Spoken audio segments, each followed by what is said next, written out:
Espíritu Ribera se bebe, se vive, se ve. Ribera del Duero. De contagios a la baja hay muchas provincias en su conjunto, pero también negocios que esperan, que ansían que las limitaciones vayan desapareciendo en los próximos días.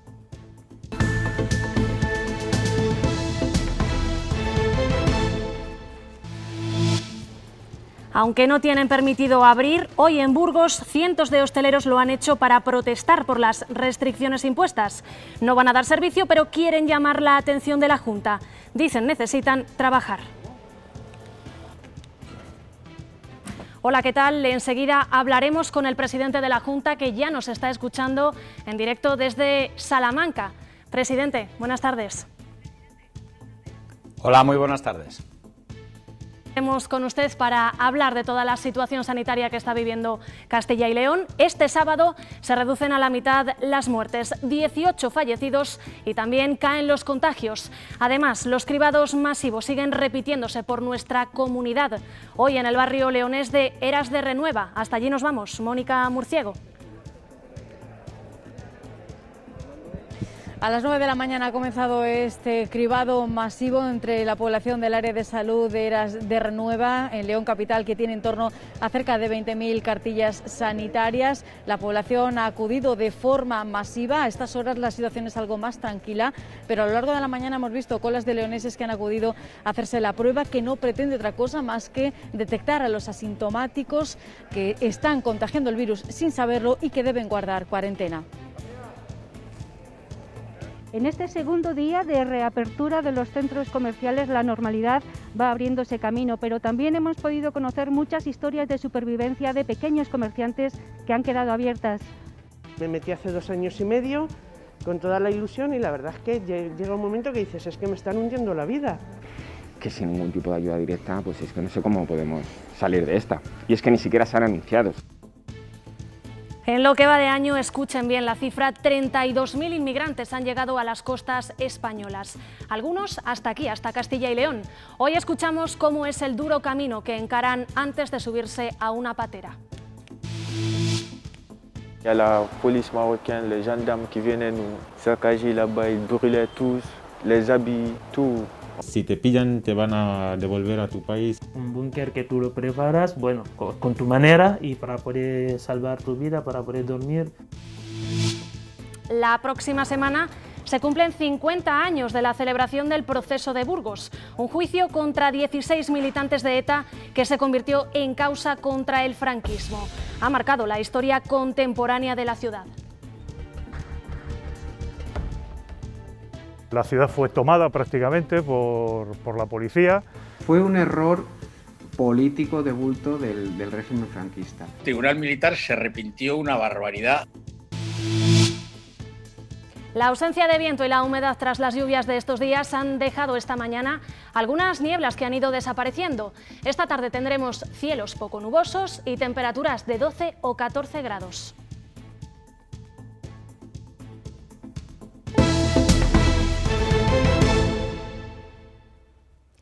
Dos y media pasadas nos acompaña en directo desde la delegación en Salamanca el presidente de la Junta, Alfonso Fernández Mañueco. Presidente, buenas tardes. Hola, muy buenas tardes. Le pido concisión porque queremos abordar muchos temas con usted. Esta semana han presentado los presupuestos de Castilla y León como unas cuentas sociales en las que el dinero destinado a sanidad crece un 21%. Pero yo le pregunto, ¿en qué lo van a notar los ciudadanos cuando acudan a un centro de salud o a un hospital? Lo que tengo que decir en primer lugar que estos son las cuentas más grandes, más importantes de toda la historia de la democracia de la Junta de Castilla y León. Más de 12.000 millones, que pone bien a las claras que son más de 2.000 millones que el segundo presupuesto más cuantioso, que fue el del 2009 con más de 10.000 millones. Y lo que queremos es construir una coraza que proteja a las personas mayores especialmente y a las más vulnerables, pero a toda la sociedad en su conjunto. Son más de 4.000 millones de euros los que vamos a destinar también a la sanidad, con un 21% de crecimiento, pero en educación y en políticas sociales, pensando en las personas mayores.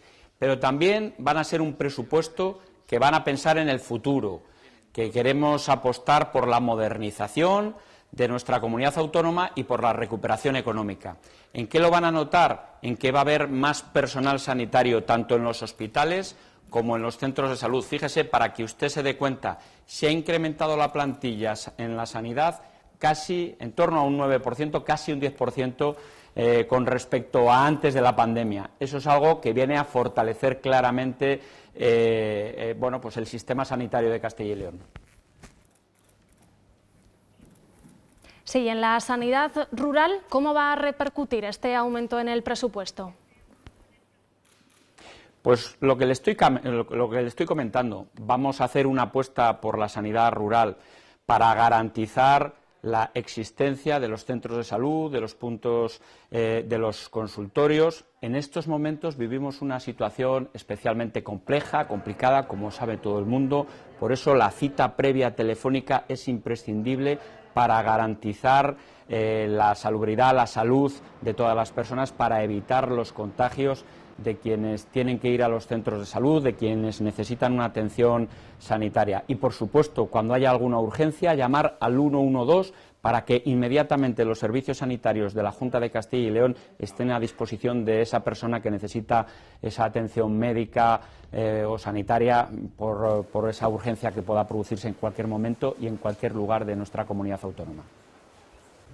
La Consejería de Educación también eleva su presupuesto un 14%. Además de la reducción de las tasas en los máster, se contemplan inversiones en algo que ha evidenciado esta pandemia, en educación online y en nuevas tecnologías.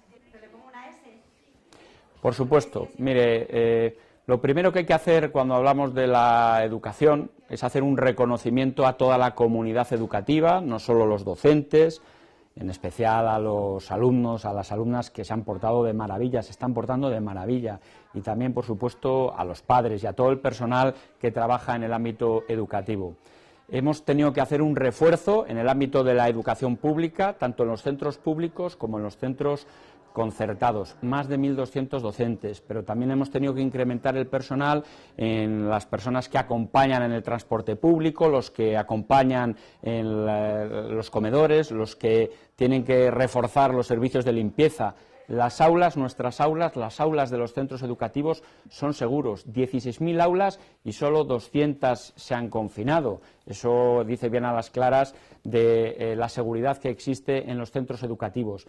Y queremos seguir mejorando, queremos proyectar la educación que ya de por sí es de altísima calidad, según comentan todos los indicadores independientes, el informe PISA, entre otros, pero queremos proyectar la educación en nuestra comunidad autónoma al futuro, al siglo XXI. Y uno de los aspectos en los que queremos trabajar y reforzar es en la educación online, para reducir la brecha digital en el mundo rural y también en el mundo urbano. Que el ámbito digital sea, desde luego, un elemento de igualdad para toda la comunidad autónoma, para todas las personas de la comunidad educativa.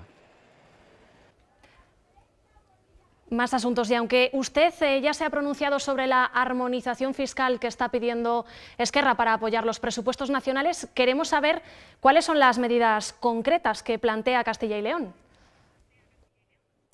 Mire, primera reflexión, no debe haber conflictos entre territorios. Eso es malo para España, es malo para Castilla y León.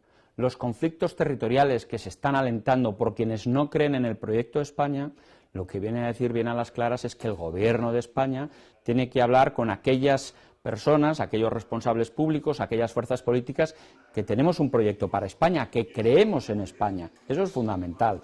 Y desde el respeto a la autonomía fiscal de cualquier comunidad autónoma, yo siempre he defendido que hay que bajar los impuestos, y de haber una armonización fiscal tiene que ser a la baja. Eso lo he defendido en muchas ocasiones.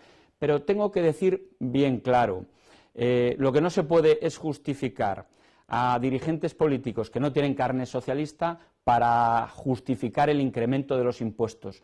Nosotros hemos apostado en los presupuestos de la Junta de Castilla y León por no subir los impuestos.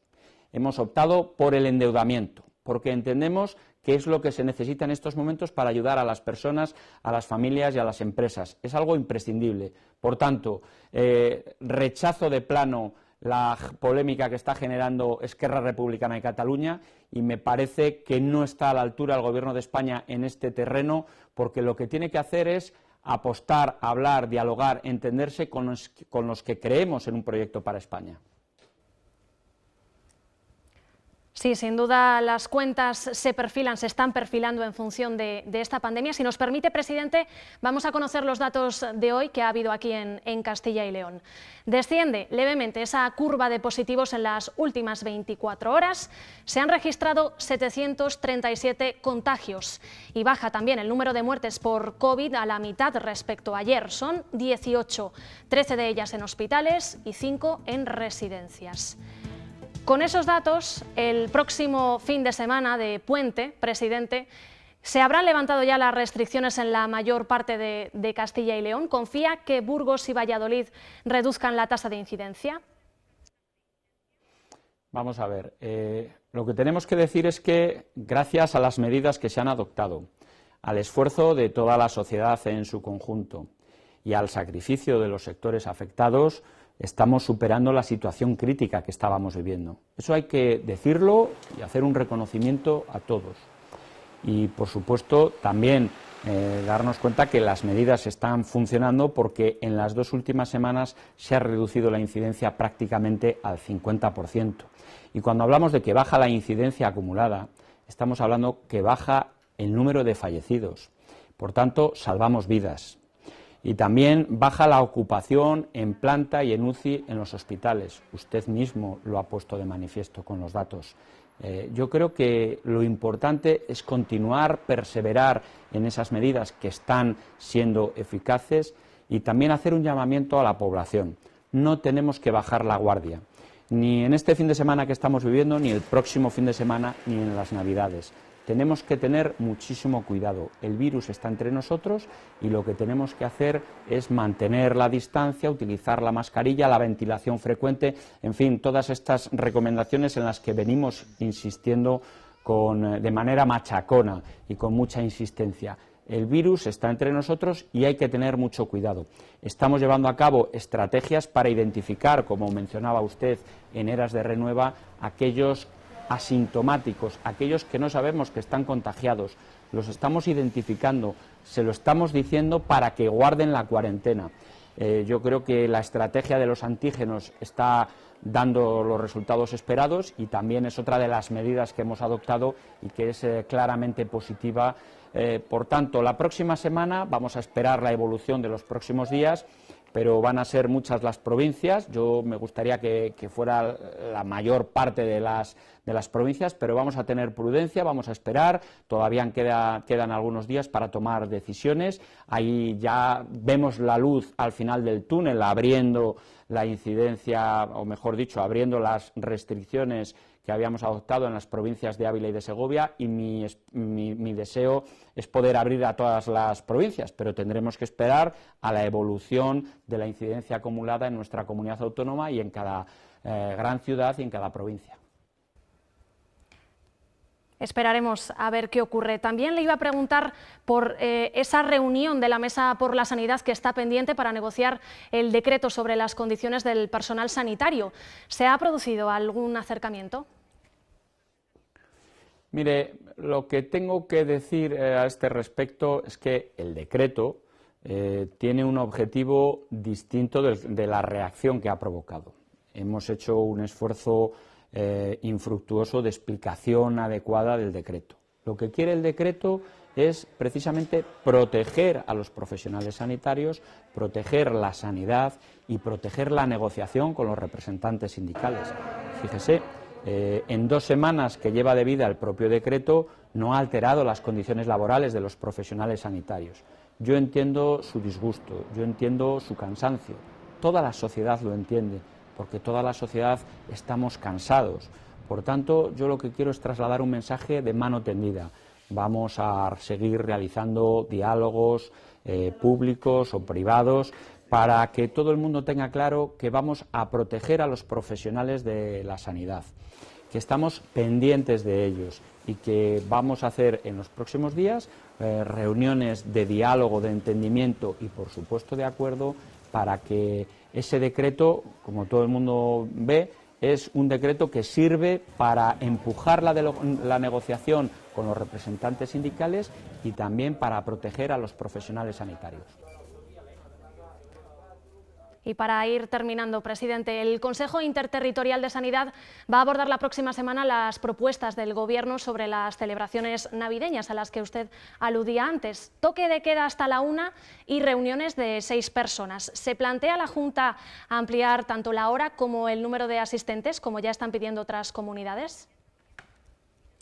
Vamos a ver, yo creo que más allá del número de personas que puedan reunirse, lo importante, o el horario de toque de queda para días singulares, especiales, excepcionales, lógicamente hay que hacer excepciones, hay que mandar el mensaje de que el encuentro familiar en el ámbito familiar, en las Navidades, es una situación que genera riesgo. Mire, le voy a dar un dato. El 65% de las personas que están ingresadas en la UCI o que han estado ingresadas se han contagiado en el ámbito familiar a través de las hijas o hijos. Es decir, da igual el número de personas que se reúnan. Lo importante es que lo hagan con seguridad, con cuidado. Estamos viviendo situaciones excepcionales. Oía antes algún comerciante la situación que se está viviendo. Pues efectivamente, es que es algo excepcional. Probablemente en el último siglo no se haya vivido una pandemia como la que estamos viviendo en estos momentos. Por tanto, más allá de las medidas o del número de convivientes, que sé que no es lo mismo porque hay familias que son numerosas, importantes, tenemos que adoptar el mismo criterio entre el Gobierno y las comunidades autónomas para toda España. Y, por supuesto, insistir en la idea, los encuentros familiares pueden generar riesgo a la salud o incluso a la vida de las personas y hay que tener especial cuidado con estas cuestiones y eso es en lo que estamos haciendo especial hincapié.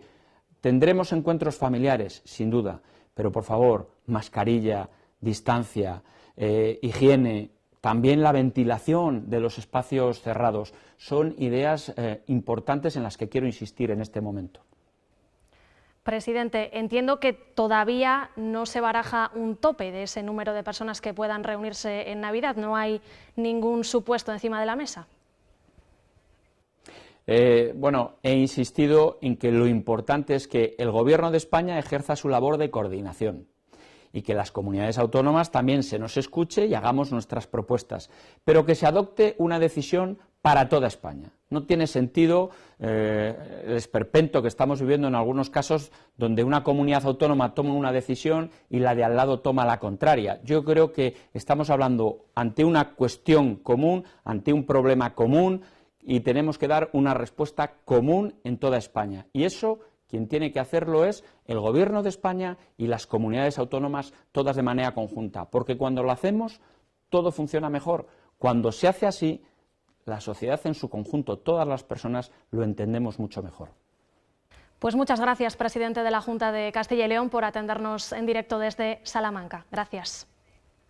Un saludo, muchas gracias. Bueno, y en esta estrategia de la Junta para detectar más casos, los cribados masivos se suceden por toda la comunidad. Mónica Murciego, hoy en el barrio de Eras de Renueva, en León.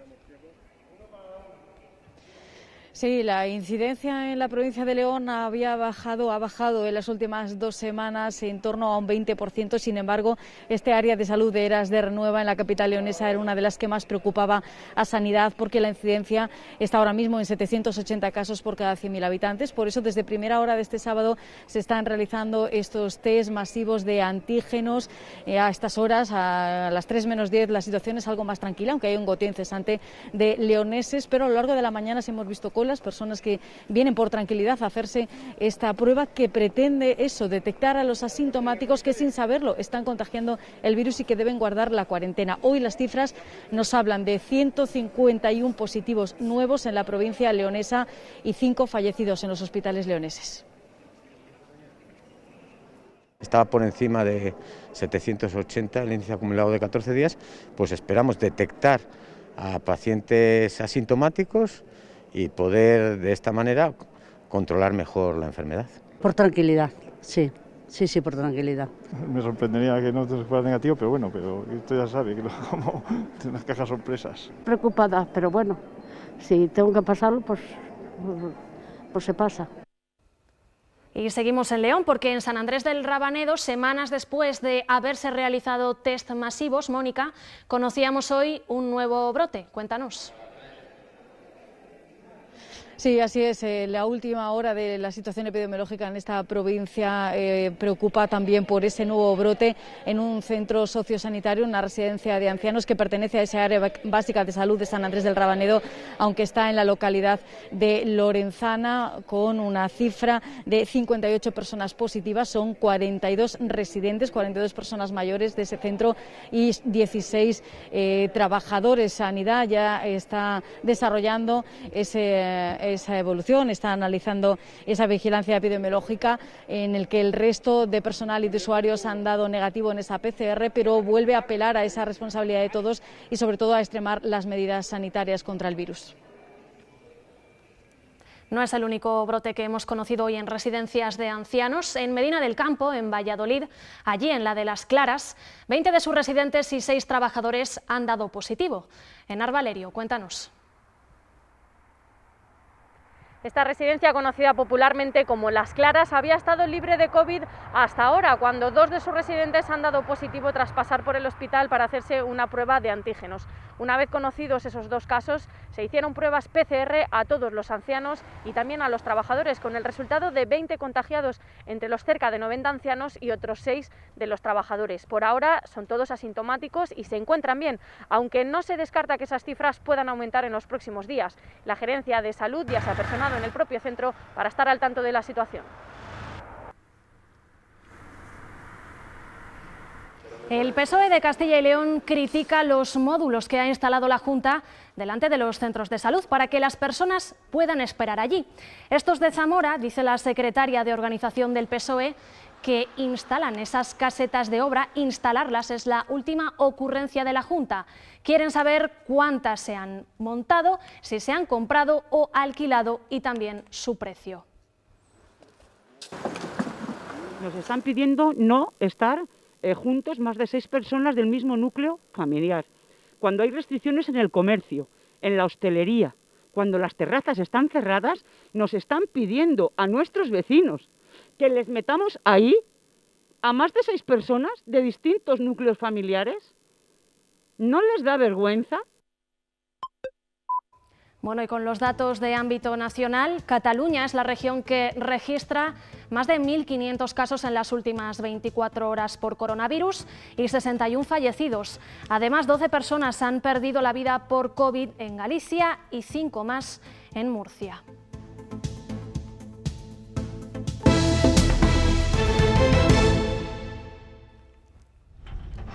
Son imágenes de la última llegada al muelle de Arguineguín, en Gran Canaria. En este caso, 39 varones de origen subsahariano, entre ellos un menor que ha tenido que ser rescatado de una patera que navegaba al sur de la isla. Desde la crisis de los cayucos de 2006 no se habían registrado unas cifras tan altas de llegada.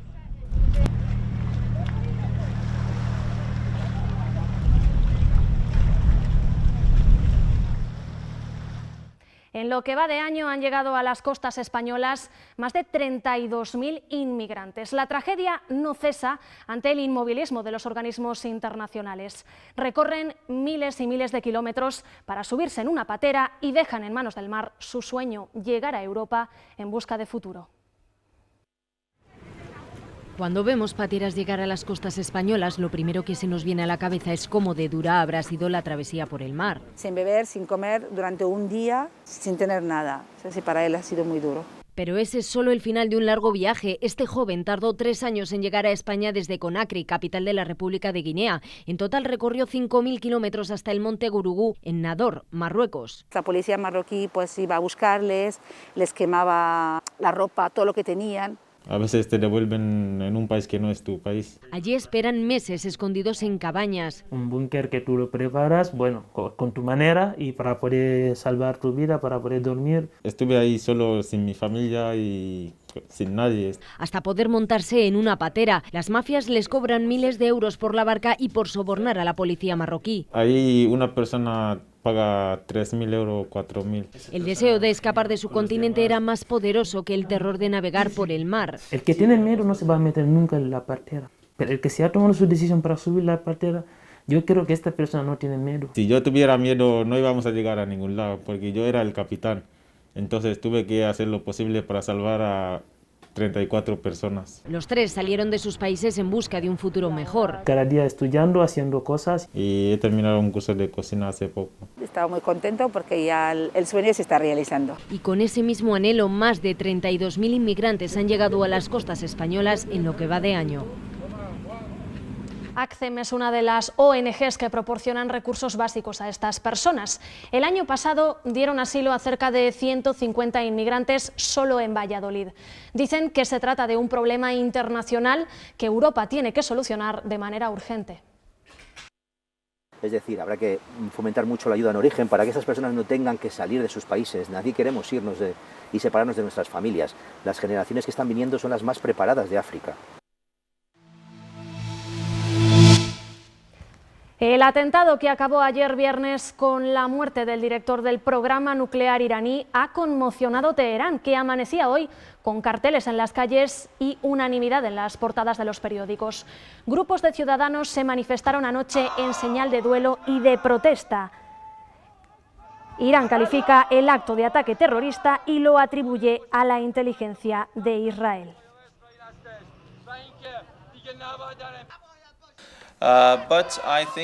Pero creo que Irán no tiene más opción que responder a esto. Si no es así, creo que esto traerá un mayor peligro de nuevas acciones o incluso conflictos en el futuro.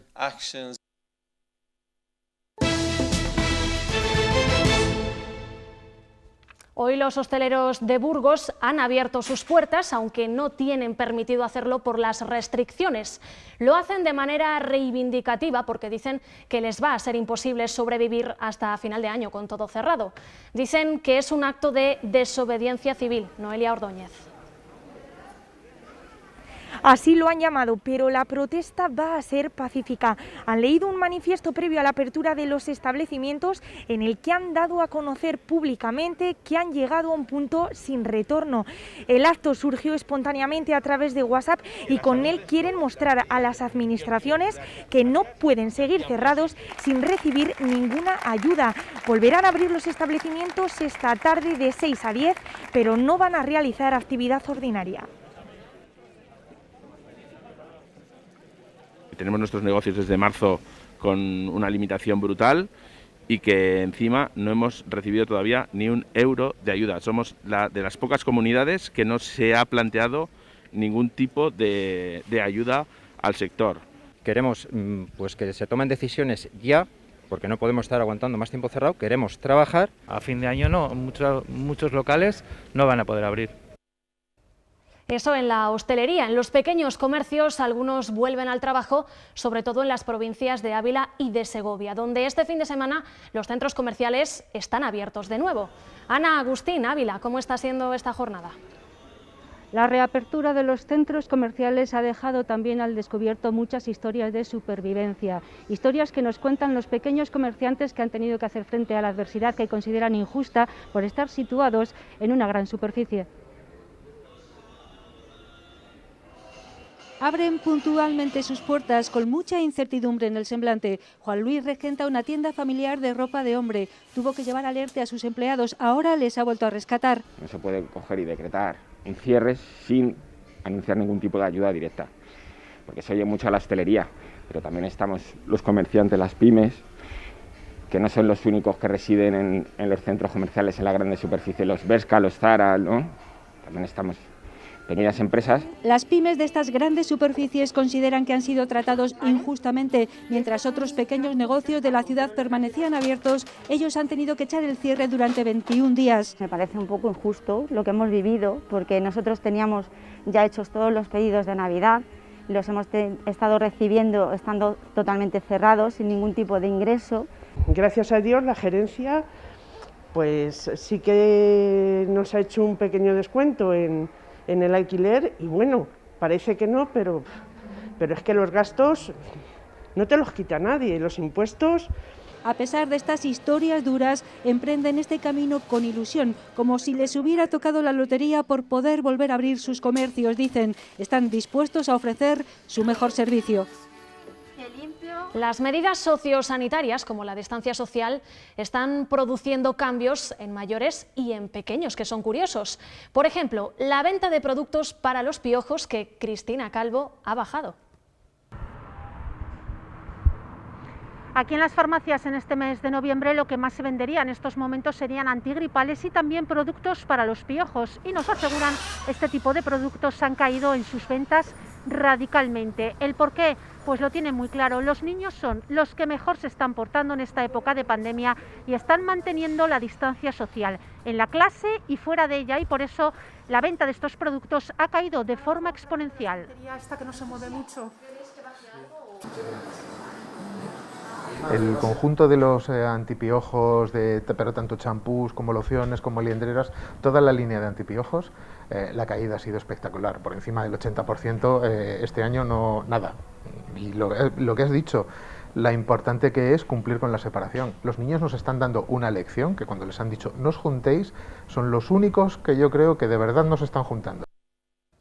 Palencia capital se ha despertado hoy sin agua corriente. Se ha trabajado durante horas para reparar una importante fuga en una de las tuberías más destacadas del sistema de suministro. El problema ya está solucionado, pero se ha inundado un paso subterráneo. Una importante avería ha dejado durante varias horas a buena parte de la ciudad sin agua corriente. Tras su detección exactamente en este punto, al final de uno de los extremos de la calle Mayor, la arteria que atraviesa el centro de la ciudad, se ha procedido a su reparación. Se ha restablecido el suministro y se ha recuperado paulatinamente la presión. Desde Acuona, la empresa concesionaria del servicio municipal, hablan de una fuga importante en una de las conducciones más destacadas del sistema. La consecuencia principal, la inundación de este paso subterráneo que atraviesa esta zona céntrica de la ciudad.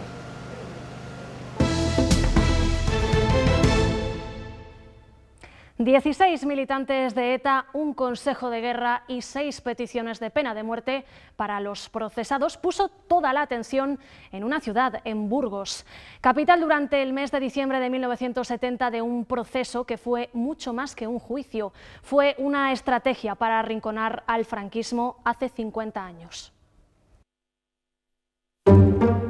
La España de Franco de 1970 progresa económicamente, impulsada por el éxodo del campo a la ciudad, la mayor industrialización y el boom del turismo.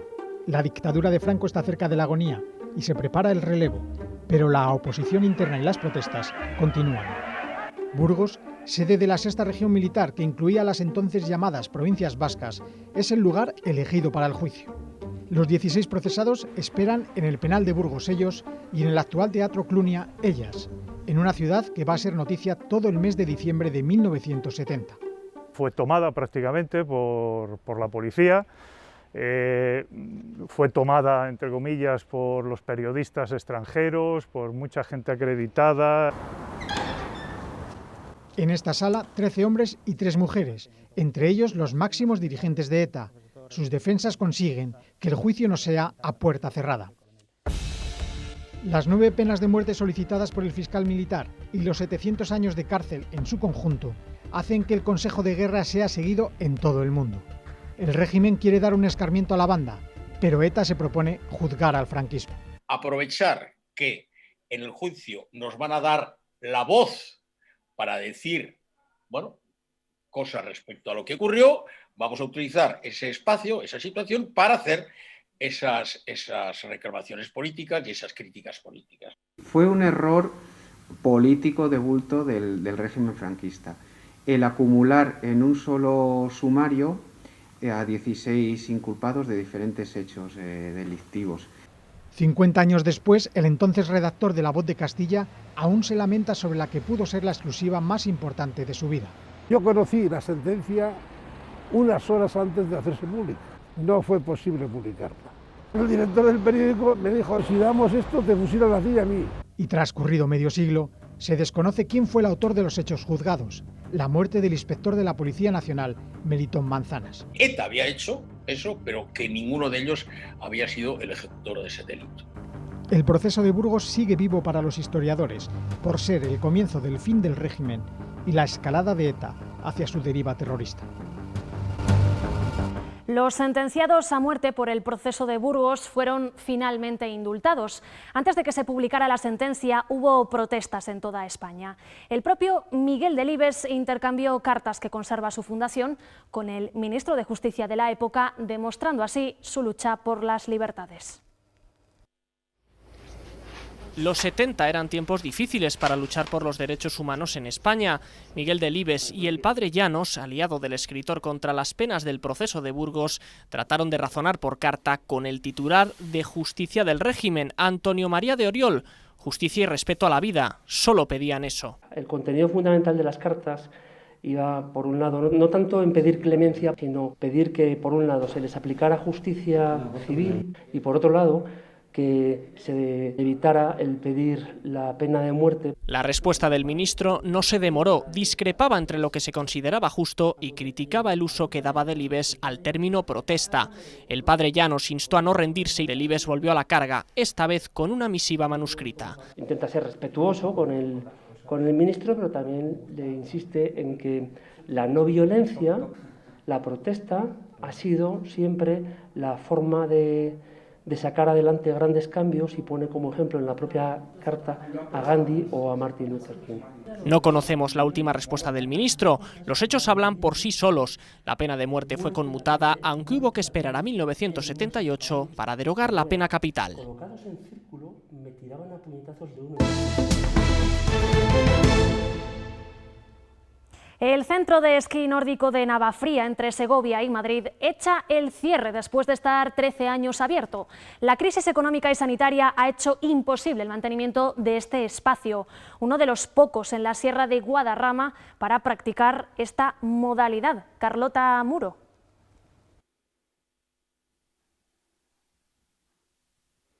En sus buenos años, este centro se ha convertido en un referente en esta práctica deportiva que une el esquí con el disfrute de la montaña. Sin embargo, ahora la COVID-19 y la consecuente falta de visitantes han puesto la puntilla a este centro de esquí nórdico. Un cierre que lamentan localidades colindantes como Navafría, que recibían a numerosos visitantes debido a esta práctica deportiva. Ahora la entidad gestora, la Comunidad de Villa y Tierra de Pedraza, ya está buscando darle un nuevo uso.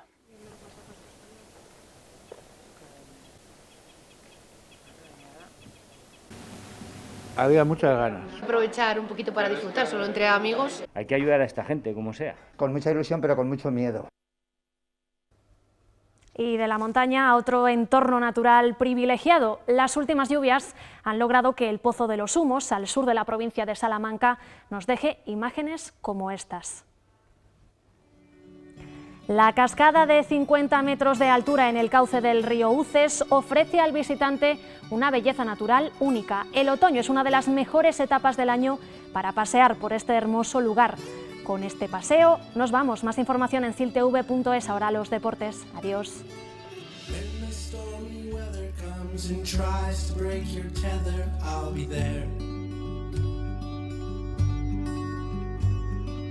When the world's too loud and you can barely make a sound,